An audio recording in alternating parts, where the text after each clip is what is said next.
नमस्कार साथियों, स्वागत है आप सभी लोगों का प्रिंस करियर क्लासेस की इस वीडियो में। धन्यवाद देता हूं मैं आप सभी लोगों का इतने सारे लाइक, सब्सक्राइब और शेयर करने के लिए। इससे कहीं ना कहीं हमारा भी उत्साहवर्धन हुआ और हमने अच्छे से अच्छे वीडियो लाने के लिए पूरा प्रयास कर रहे हैं कि अच्छे से अच्छी चीज़ें आपको मिले। और जैसा कि पिछला चैप्टर हम लोग कर रहे थे साधारण ब्याज के रिगार्डिंग में इन नियमों के आधार पर कि कैसे किस तरीके सारे क्वेश्चंस को हम इन 2 लाइनों या 3 लाइनों के माध्यम से बना सकें, ना कि हर सवाल पे हमको अलग अलग नियम, अलग अलग सूत्र की जरूरत पड़े। आज हम अपने अंतिम पड़ाव पे हैं साथियों, लेकर के हम आए हैं आपके लिए साधारण ब्याज का ये विविध प्रश्नावली आप सबके लिए। सबसे पहले आपको बताना चाहेंगे कि ये विविध प्रश्नावली किसी भी अध्याय का जो सेक्शन हम देंगे वो एक्चुअल में क्या होगा, किसी भी परीक्षा में किसी चैप्टर से क्या मुख्य रूप से क्वेश्चंस पूछे जाते हैं, घुमा के या टेढ़े मेढ़े करके जो क्वेश्चंस दिए जाते हैं ज़्यादातर हम उनके आदी नहीं होते हैं। किताबों में भी इक्का दुक्का सवाल उस तरीके का मिलता है। इसलिए साथियों हम विविध प्रश्नावली हर अध्याय में देंगे जो किसी भी परीक्षा में कभी न कभी पूछा गया है, या परीक्षा का यह पूरा प्रारूप होता है कि बिल्कुल एग्जैक्ट किसी तरीके का प्रश्न आपके सामने जब किसी परीक्षा के प्रश्न पत्र को खोलते हैं तो ये आता है। साथियों इसको भी आज हम टैकल करेंगे। और केवल इतना ही नहीं कि विविध प्रश्नावली के बाद ये चैप्टर समाप्त हो जाता है, इसके अलावा अन्य बड़े परीक्षाओं में इसके रिगार्डिंग क्या क्या क्वेश्चंस आपसे पूछे जाएंगे उनको भी ध्यान में रख के बहुत जल्दी हम एक PDF या प्रैक्टिस सेट हर अध्याय को खत्म करने के बाद उस अध्याय से रिलेटेड हम डालेंगे, जिसको आप अपना वीडियो को डाउनलोड करके आप उसकी प्रैक्टिस कर सकते हैं, उसके आंसर्स भेज सकते हैं। और उस पर अगर कोई क्वेश्चन आपसे नहीं बनता है, अगर आपकी अपील होगी तो हम उस पर भी उसके सॉल्यूशन के साथ उसका वीडियो जरूर बनाएंगे। आइए साथियों स्टार्ट करते हैं विविध प्रश्नावली साधारण ब्याज से संबंधित। देखते हैं परीक्षाओं में क्या क्या क्वेश्चन अब तक पूछे गए हैं या पूछे जाएंगे। मित्रों ये है पहला प्रश्न, 2 बराबर राशियां 5% तथा 4% के साधारण ब्याज पर उधार ली गई। 4 वर्षों के उपरांत कुल ब्याज 405 रुपए के बराबर था, तो उधार ली गई रकम कितनी थी। मित्रों सबसे पहले जैसा कि मैं शुरू से अपील करता आया हूं कि किसी भी क्वेश्चन को करने से पहले सबसे पहले ये जानना बड़ा जरूरी है कि क्वेश्चन किस चीज के लिए अपील कर रहा है, यानी कि उसकी जानकारी जो दी गई है वो किसके रिगार्डिंग है, किस चीज से संबंधित है, और उस जानकारी के आधार पर क्या कुछ आपसे पूछा गया।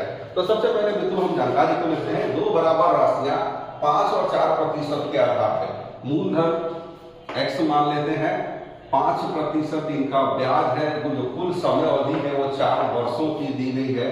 4 वर्षों में जो ब्याज मिला और उसी धनराशि को दूसरे दर यानी कि 4% की दर से उसी 4 वर्ष की अवधि में जो ब्याज मिला, कुल ब्याज यहाँ पे दिया गया है, जो कुल ब्याज प्राप्त होगा वो 405 रुपए की रकम होगी।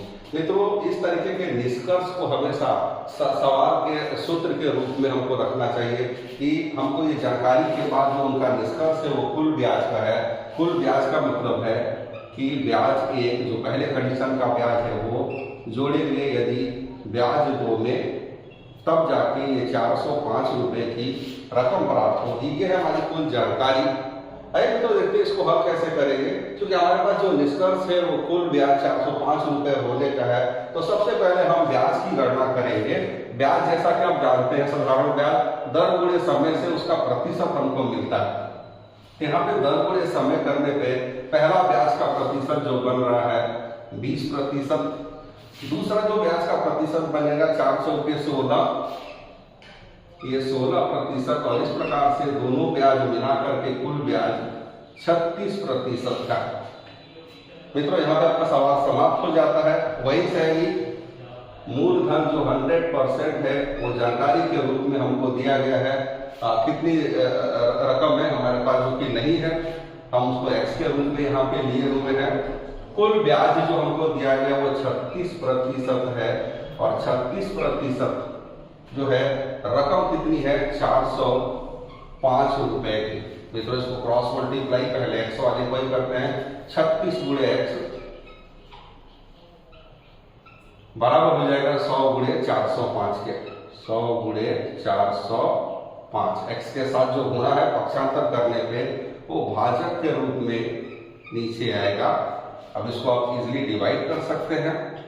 डिवाइड करते हैं इसको 9 से 4 बार में, 9 चौके 36, 9 से इसको काट सकते हैं, 9 चौके 36, यहाँ पे बचा आपका 36 निकल गया 45, 9 बचे 45, 4 से ये कट जाएगा 25 बार में। अब 25 गुणे 45 से कर सकते हैं आप, 25 बचे 125, 12 हासिल हो गया, 25 चौके 100, 112 और इस तरीके से 1125 रुपए वो धनराशि रही होगी। तो मित्रों उम्मीद करते हैं कि इस तरीके के क्वेश्चंस अब आपको दिक्कत नहीं देंगे, किसी बड़े रूल पे नहीं जाना है, बल्कि हम अपने इसी 3 लाइन के माध्यम से बस सवाल की समझ को बनाए रखना है कि क्वेश्चन क्या दिया गया है। मित्रों इस तरीके के क्वेश्चन को जरूर ट्राई करें। आइए बढ़ते हैं अगले सवाल की तरफ। आइए देखते हैं अपने हमारा दूसरा सवाल आपके सामने है। किसी मूलधन का साधारण ब्याज मूलधन का 1/4 यदि वर्षों की संख्या तथा वार्षिक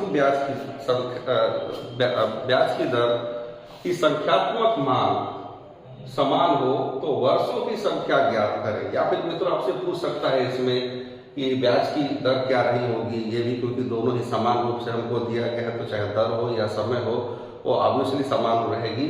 आइए देखते हैं, सबसे पहले हम इसकी जानकारी पे चलते हैं। किसी मूलधन का जो नहीं मालूम है तत्काल हमने हरकत की, और x रुपए का जो साधारण ब्याज है वो मूलधन का 1/4 है। साधारण ब्याज, इसका जो साधारण ब्याज है वो इस मूलधन का 1/4 यानी कि x/4।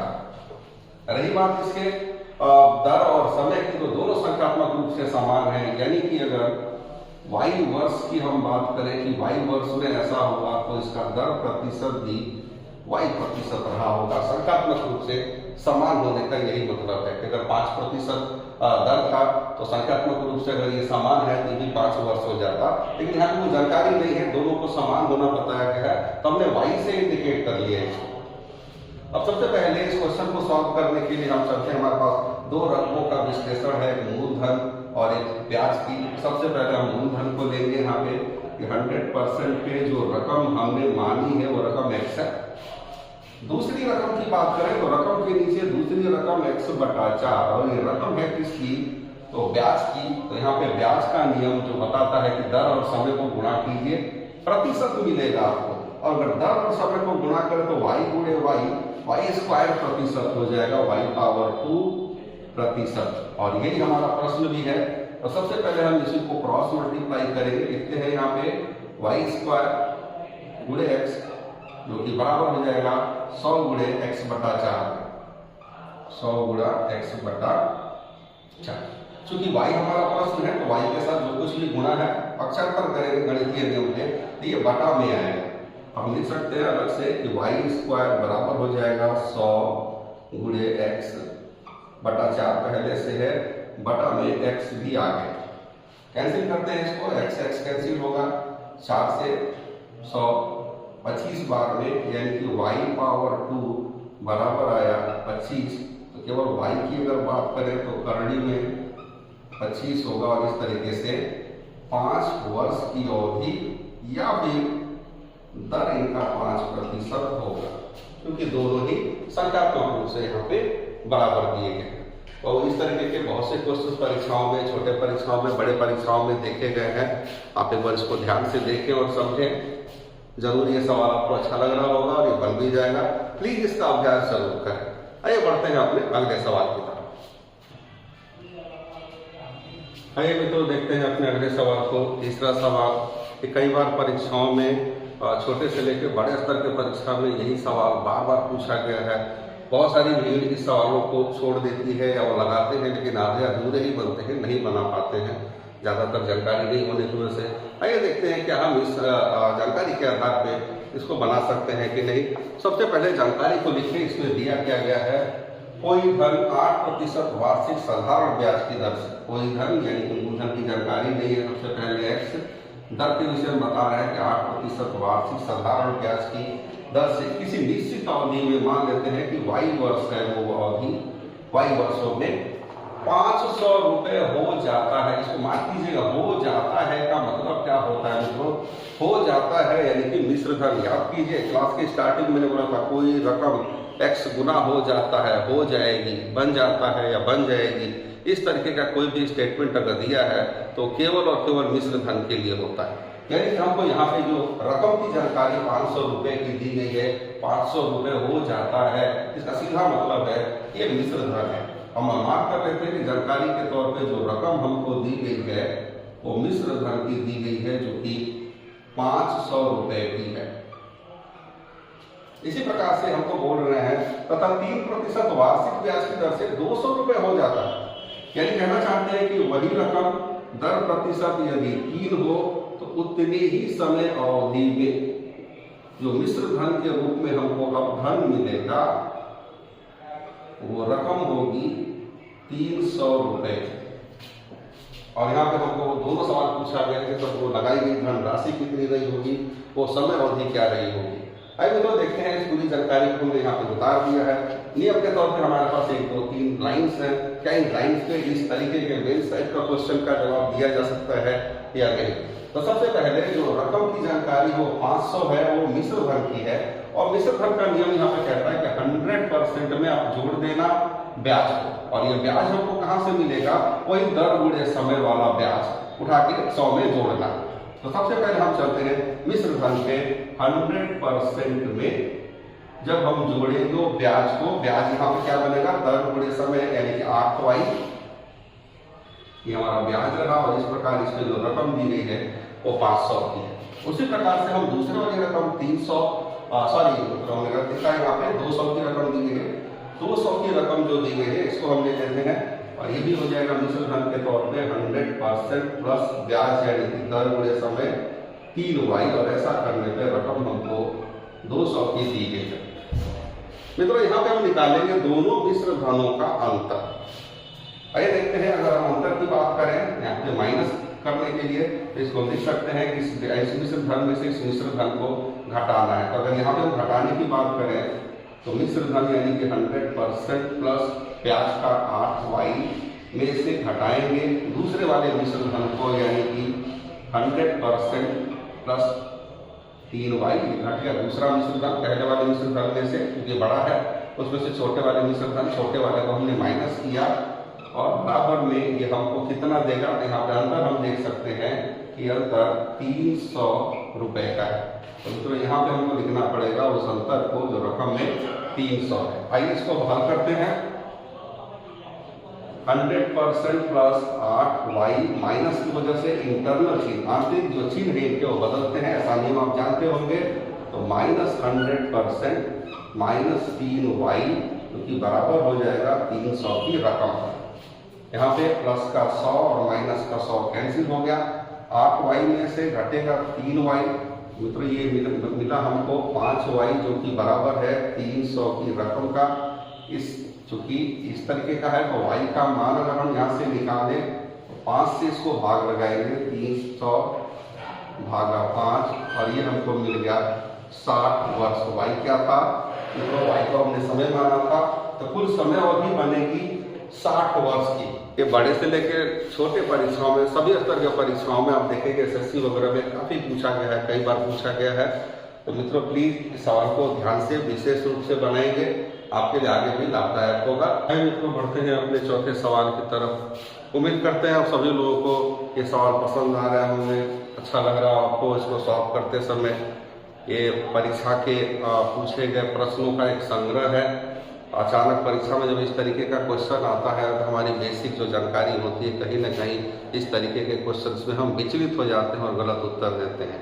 नहीं मित्रों, कभी घबराना नहीं है। अपने पढ़े हुए नियम और जो कुछ भी आपने सीखा है उस पर आपको अपना भरोसा होना चाहिए और उस भरोसे के साथ उस सवाल को बहुत ही सोचे समझे ढंग से उसको लिखें, क्योंकि सवाल को अगर आपने लिखना सीख लिया तो हल तो ले दे करके इन्हीं नियमों पे होना है, इससे बाहर सवाल नहीं होगा। आइए देखते हैं चौथे सवाल को। एक व्यक्ति अपनी पूंजी का 1/3 भाग 7% पर, 1/4 भाग 8% तथा शेष भाग को 10% वार्षिक साधारण ब्याज की दर से निवेश करता है। यदि उसे कुल 1122 रुपए का ब्याज प्राप्त है तो वह धनराशि कितनी थी तो उस व्यक्ति ने लगाई। मित्रों ऐसे सवाल पे घबराएंगे नहीं। सबसे पहले मैं बोलता हूँ जानकारी को लिखते हैं। अपने पूरे पूंजी को वो बोल रहे हैं 3 भागों में बांट दिया, 1/3, 1/4 और बाकी का शेष भाग जो भी है अलग अलग ब्याज दरों पर निवेश करके कुल ब्याज की रकम हमको 1122 बताई गई है। तो हमको पूर्ण रूप से फोकस करना है कुल ब्याज के इस दी गई धनराशि पे। सबसे पहले उसने सबसे पहला जो रकम लगाया था 1/3 भाग अपनी पूंजी का, दूसरा 1/4 भाग। इस प्रकार से उसने अपनी पूंजी का कुल कितना भाग निवेश किया। मित्रों सबसे पहले भागों को जोड़ लेते हैं। अच्छा जोड़ेंगे तो 4 एकम 4, जैसा कि मैं वीडियो में बता चुका हूँ। जोड़ किस तरीके से, ये इसमें गुणा, ये इसमें गुणा, ये आपस में गुणा करने का। तो 4 एकम 4 फिर प्लस 3 एकम 3 बटा में आपस में गुणा 12 और इस प्रकार 7/12 भाग उसने निवेश किया। यह है उसका निवेश। तो शेष भाग कितना, क्योंकि तो शेष भाग की चर्चा भी की गई, तो सबसे पहले हमको कहीं ना कहीं शेष भाग निकालना पड़ेगा। शेष भाग कितना, तो किसी भी भिन्न का कुल भाग 1 होता है, उसमें से अगर शेष भाग निकालना है तो उसकी निवेशित पूंजी को इसमें से घटाएंगे। 7/12 एकम 12 माइनस 7 यानी कि 5/12 भाग ये उसकी शेष धनराशि थी। भाई मित्रों इसको एक लाइन में लिखते हैं कि पूरा इतना बड़ा सवाल एक ही लाइन में खत्म हो जाए। जैसे कि हमको दिया कि उसकी धनराशि, माना उसकी धनराशि कुल धनराशि, माना कुल रकम उसकी x रुपए रही होगी। उस x का सबसे पहले उसने जो इन्वेस्ट किया वो 1/3 भाग था। x का 1/3 भाग कितने पे, तो 7% पर। यह हो गया उसका पहला ब्याज। प्लस दूसरा ब्याज उसी रकम का 1/4 भाग कितने पे, तो 8% पर। फिर बोल रहे हैं शेष जो रकम बचा, शेष यानी कि 5/12 भाग, उसी रकम का 5/12 भाग उसने निवेश किया 10% पर और इस प्रकार उसकी कुल प्राप्ति थी 1122 रुपए की धनराशि। ये आपका सवाल दिखने में थोड़ा लंबा सा दिख रहा होगा। पहला ब्याज उसकी रकम का 1/3, इसको छोटा करते हैं। x है, x गुणे 1 x/3 गुणे 7/100 प्लस x/4 गुणे 8/100 प्लस 5x/12 गुणे 10/100। अब जाके बना 1122 की रकम। मित्रों बिल्कुल कूल माइंड हो गया। अगर कुछ कटता है तो उसको सबसे पहले हम काटेंगे। 1/3 भाग 7% के हिसाब से था। यहाँ पे कोई भी चीज आपस में कटने वाली नहीं है, बाजी नहीं है, तो बिल्कुल ऊपर का ऊपर में गुणा, नीचे का नीचे में गुणा, जैसा हम करेंगे। x गुणे 7 यहाँ पे कर देते हैं। x गुणे 7 यानी कि 7x अपॉन में 100 गुणे 300 प्लस दूसरे वाले में इससे कटता हो तो चाहे तो आप काट सकते हैं। 2x/100 2x/100 प्लस यहाँ पे भी अगर कोई चीज आप काटना चाहें तो ज्यादातर मित्रों 0 को तब तक ना टच करें जब तक कि पूर्ण रूप से न कटता हो, नहीं तो फिर आपके लिए ही कैलकुलेशन की दिक्कत हो जाएगी। तो अगर कुछ कटता है तो काटे में छोड़ देते हैं। चलिए 50x बटा में 1200,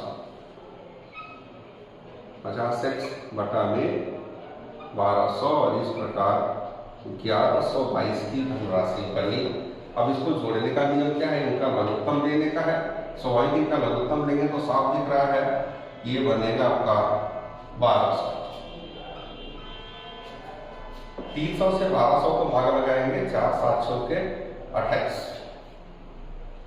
28x फिर प्लस इससे इसको भाग लगाएंगे 12 12 दूनी 24 24x फिर प्लस इससे भाग लगाएंगे 50x 50x जो कि बराबर है 1122। y मूल्य इसमें क्रॉस मल्टीप्लाई करेंगे, फिर उसके पहले इनको आप जोड़ लेंगे। तो जोड़ के बाद देखते हैं कितना बनता है। ये 52 और 50 102 102x जो कि बराबर है 1200, ये गुना होगा गुणे 1122 में, जो इसके x के साथ में गुणा है पक्षांतर करेंगे तो भाजक के रूप में नीचे 100। तो यहाँ से कैलकुलेट करेंगे, एक बच्चे को भाग लगा के देखिए किससे भाग लगा सकते हैं। आप देखिए किससे भाग लगेगा, 102 है, 1122 है और ये है। आप कोशिश करके देखें, नहीं समझ में आता है कोई भी संख्या जो आपको लगता है कि भाग लगा सकती है इसी में, उससे भाग लगाए। इससे 2 से भाग लगाएंगे तो ये आपको 51 देगा और उसी 2 से भाग लगाएंगे तो ये बनेगा आपका 600। 3 से आप 17 में 17 के 51, उसे 3 से आप चाहो तो इसको काट के छोटा कर सकते हैं, काट दीजिए। 3 3 9, 3 चौके 12 और फिर 3 से आप भाग लगाएंगे और सॉरी 3 7 21, यहाँ पे 3 चौके 12।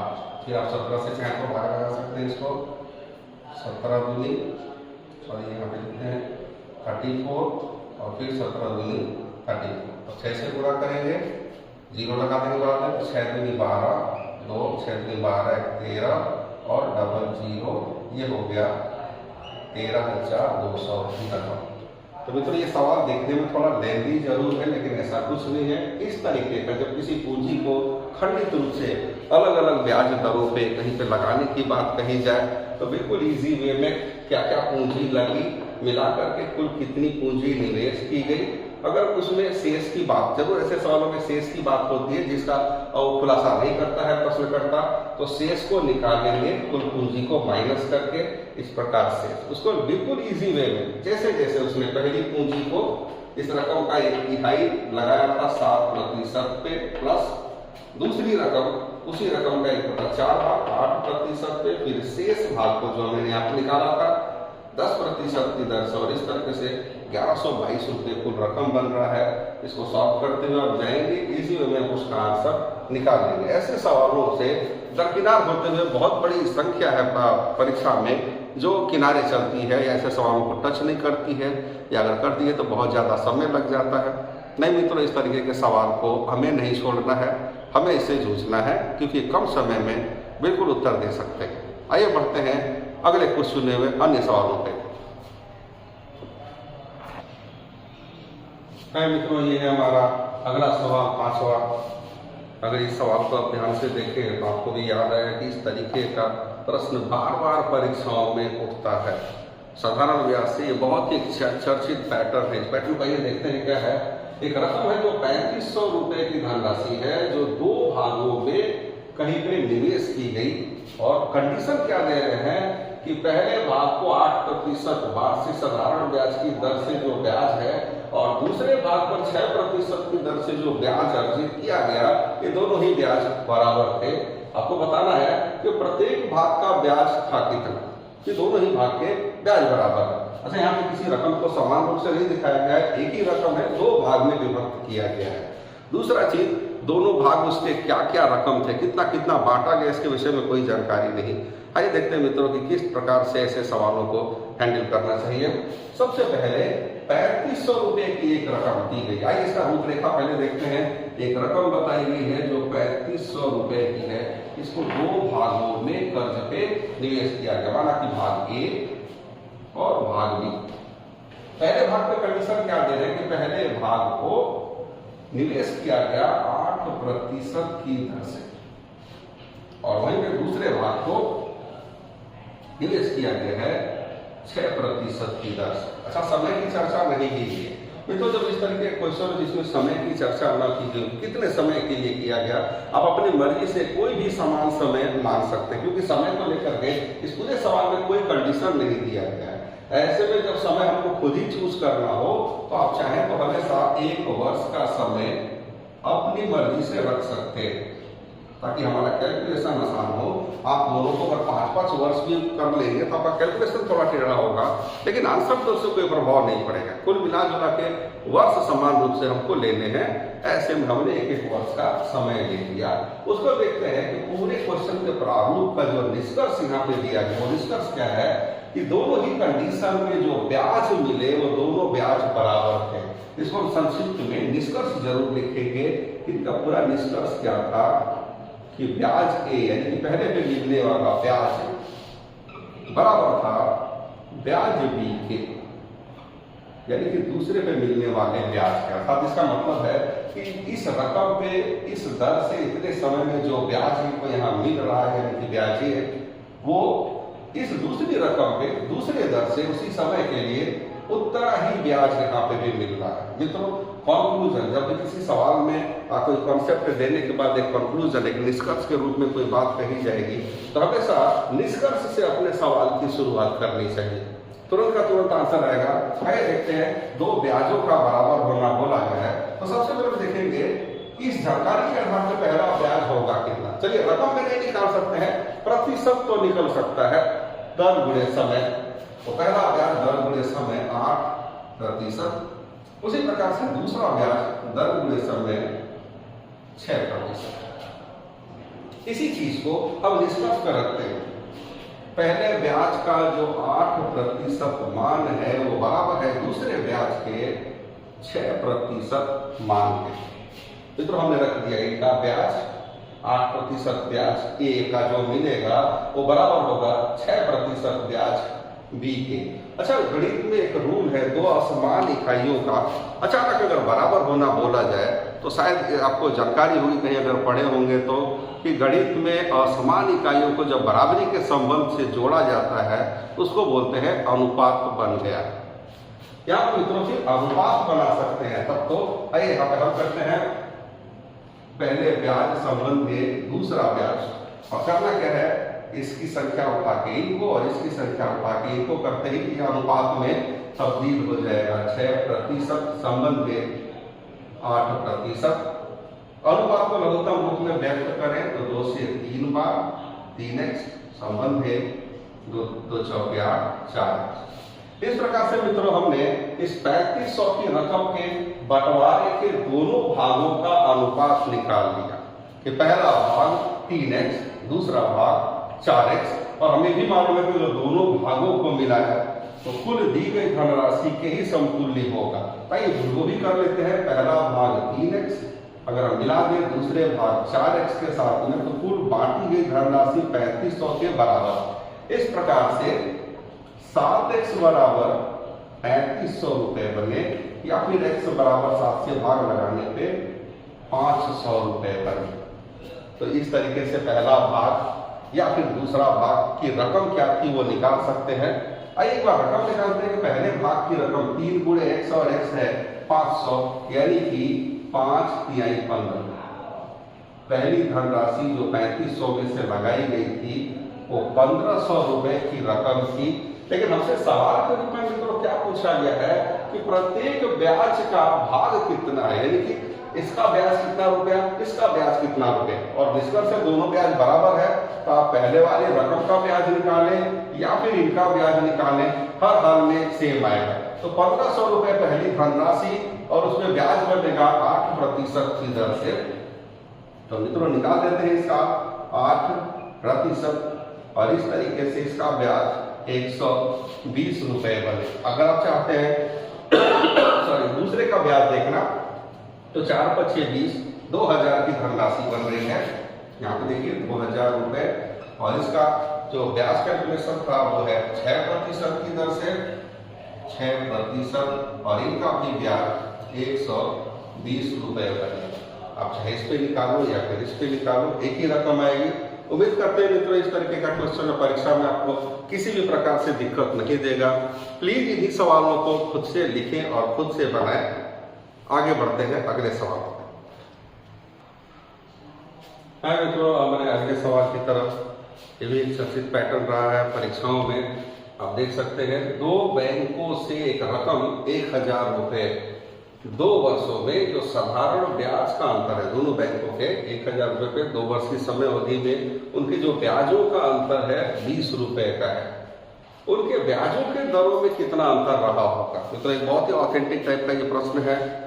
आइए सबसे पहले देखते हैं इसका टोटल माने क्या होगा, क्या कहना चाहते हैं। दो बैंकों की बात की गई, माना बैंक ए जहाँ पे एक रकम लगाई गई 1000 रुपए की, कुल अवधि थी उनकी 2 वर्ष की, दर इनका नहीं मालूम है, मान लेते हैं x% की दर से।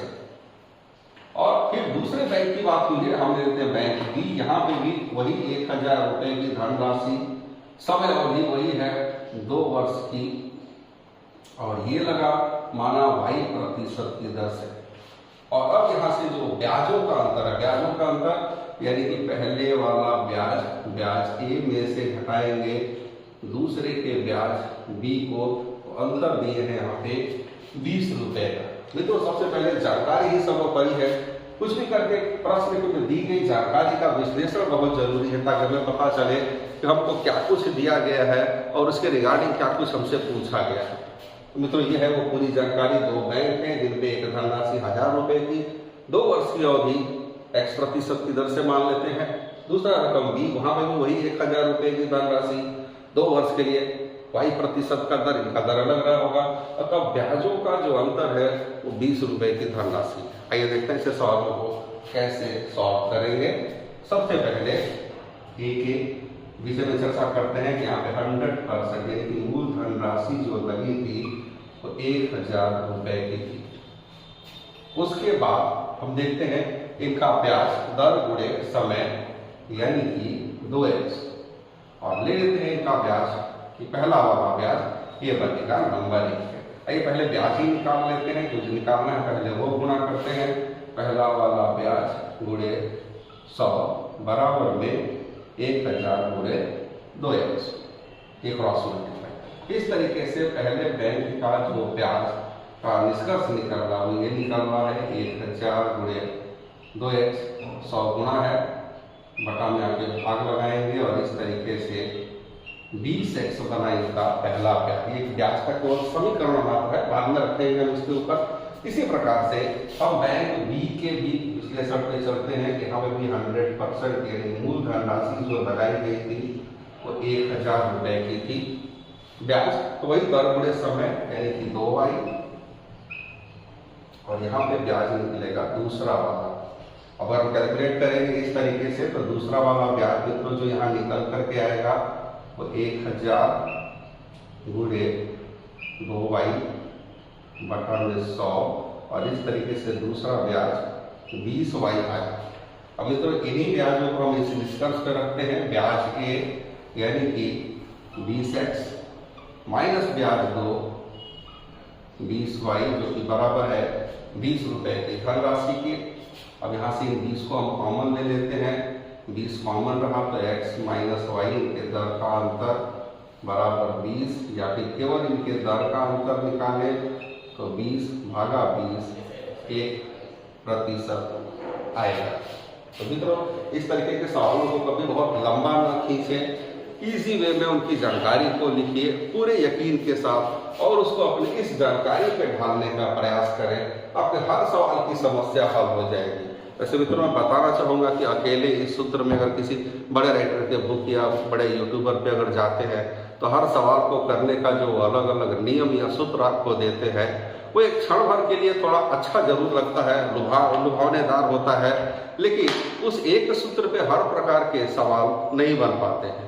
ऐसे में अगर हम इन 3 लाइनों का पालन करें और पढ़ाई के दौरान अपने हर सवाल को इसके ऊपर ले जाने का प्रयास करें तो हमारा ये अपना व्यक्तिगत नियम होगा जिसमें हमारा अप्रोच कहीं ना कहीं उन ट्रिकी दूसरे कॉन्सेप्टों से ज़्यादा अच्छा होगा। क्योंकि ऐसे कॉन्सेप्ट जब एक साथ हमको पूरा दे दिया जाता है और अचानक परीक्षा में एक प्रश्न जब हमसे पूछा जाता है तो हम विचलित हो जाते हैं और किसी भी प्रकार का उत्तर देने में असमर्थ हो जाते हैं। तो मित्रों कोई भी इस तरीके के रूल रेगुलेशन पे न जाएं, वो केवल क्षण भंगुर है, कुछ समय के लिए है, कुछ समय के लुभावने के लिए है। आप उस पर चल के हर तरीके का क्वेश्चन नहीं बना सकते हैं। और रही बात हर प्रकार के सवाल पे अलग अलग नियम की, तो एक साथ आप इन सारे नियमों को याद भी नहीं रख सकते हैं।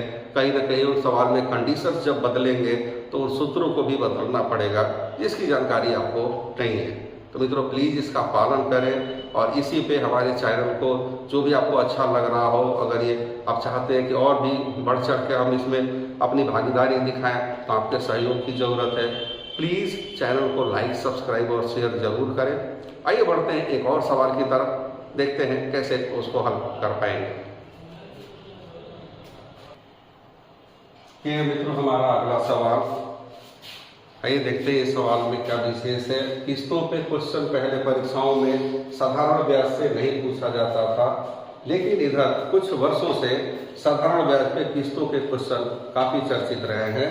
देखिए कुछ इस प्रकार का प्रश्न दे रहा है अभी, 2520 रुपए की एक धनराशि 3 वार्षिक किस्तों में देय है। ब्याज दर यदि 5% वार्षिक हो तो साधारण ब्याज दर से प्रत्येक किस्त का मान बताएं। आइए दोस्तों देखते हैं प्रत्येक किस्त का मान बताने के लिए सबसे सटीक सूत्र क्या है। प्रत्येक किस्त का मान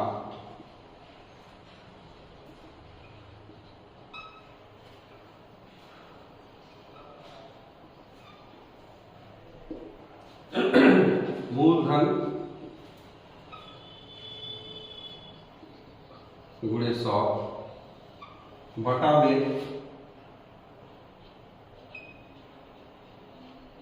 समय गुणे 100 प्लस एक बड़ा कोष्टक रहेगा, उसके अंदर छोटा वाला समय -1 प्लस समय -2 प्लस डैश डैश। ये तब तक चलेगा जब तक कि समय माइनस समय तक हम नहीं पहुंच जाते, यानी कि समय का मान जब तक 0 न हो जाए उसका बड़ा कोष्टक बंद गुणे दर। कुछ इस तरीके के रूल से हमको गुजरना पड़ेगा प्रत्येक किस्त का मान देने के लिए। मित्रों दिखने में रूल कुछ अटपटा सा अजीब सा दिख रहा होगा या फिर टेढ़ा मेढ़ा सा। आइए इस रूल पे पहले सवाल को रख करके देखते हैं क्या वाकई में टेढ़ा मेढ़ा सा है। मूलधन गुणे 100, मूलधन वो धनराशि जो ली या दी जाती है, यानी 2520 रुपए। देखते हैं इसको इजिली, 2520 रुपए जो मूलधन राशि है गुणे 100 बटा में 100 गुणे समय। समय यहाँ पे 3 वार्षिक किस्त या तो किस्तों की संख्या होगी या फिर आपको समय दिया गया होगा उसको लेंगे, तो 3 वर्ष की समय अवधि गुणे 100 बड़ा सा एक कोष्टक है, उसमें समय समय यानी कि 3 - 1 प्लस समय 3 - 2 और ये तब तक चलेगा जब तक कि ये 3 - 3 तक न पहुंच जाए। कुछ इस प्रकार से इसको लेंगे, 3 वार्षिक किस्तों में ये है। उसके बाद ब्रैकेट क्लोज गुणे दर। दर के तौर पे हमको प्रतिशत में 5% की जानकारी दी गई है। आइए तो इसको सिंपल वे में करते हैं। 2520 गुणे 100 बटा में, इसको देखिए 300 बनेगा, डायरेक्ट हम लिख देते हैं 300 फिर प्लस। अच्छा इसका निचोड़ देखिए, सबसे जो टेढ़ा सेक्शन है वो ये है। जब भी कोई समय दिया हो इतना सब कुछ लिखने का जरूरत नहीं है, आप हिंट भी लिख सकते हैं ना, समय की उल्टी गिनती, समय की उल्टी गिनती।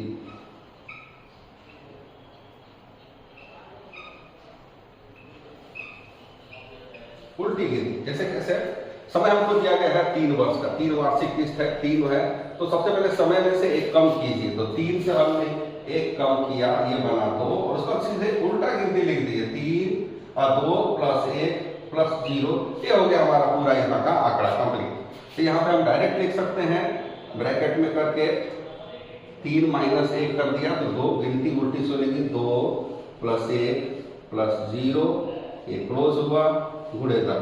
तो सबसे पहले कहीं ना कहीं ब्रैकेट को खोलना पड़ेगा, तो 2 और 1 3, 3 गुणे 5 15 और 300 में जब हम 15 को जोड़ेंगे तो 315 बनेगा, यानी कि 2520 गुणे 100 बटा में आप डायरेक्ट 315 लिख सकते हैं। तो थोड़ा बहुत हैबिचुअल जब हो जाएंगे, इसके आदी हो जाएंगे, ये लंबा दिखने में जो है आप डायरेक्ट एक बार में इसको लिख सकते हैं। और मित्रों इसी वे में इसको भाग लगाएं, भाग लगा सकते हैं आप काट के किसी बड़ी संख्या को छोटा कर सकते हैं। 5 से 20 बार में, 5 से 5 छक्के 30, 5 से 15 63 बार में, और फिर इसको 9 से 7 बार में काट सकते हैं। 9 से इसको भी कैंसिल कर लीजिए, 9 दूनी 18, 9 8 72 और 1 0, 7 से 40 बार में आपका कट जाएगा। और इस प्रकार प्रत्येक किस्त 800 रुपए की होगी। तो मित्रों फिर इस तरीके के क्वेश्चन को थोड़ा सा अभ्यास करने की जरूरत है, जो बड़ा बना हुआ है अपने आप छोटा बन जाएगा। ऐसे सवालों पे फुल फोकस्ड करेंगे। हम अपना ये अध्याय यहीं पे ख़त्म करते हैं विविध सेक्शन का, लेकिन ये इतना ही नहीं है। परीक्षा में इसके रिगार्डिंग इससे और भी ऊपर के क्वेश्चंस पूछे जाएंगे, जो जल्द ही आपको पीडीएफ के रूप में हम प्रोवाइड करेंगे। और मित्रों, हम फिर से धन्यवाद देंगे आपके इतने सारे लाइक और सब्सक्राइब के लिए, हमारा चैनल को जो मोटिवेशन आप लोगों से मिला है उसके लिए। और आगे हम और भी अच्छे अच्छे वीडियोज़ लेके अलग अलग चैप्टर्स पे आएंगे। प्लीज़ इसको लाइक सब्सक्राइब करते रहें और जितना ज़्यादा हो सके इसको शेयर भी करें।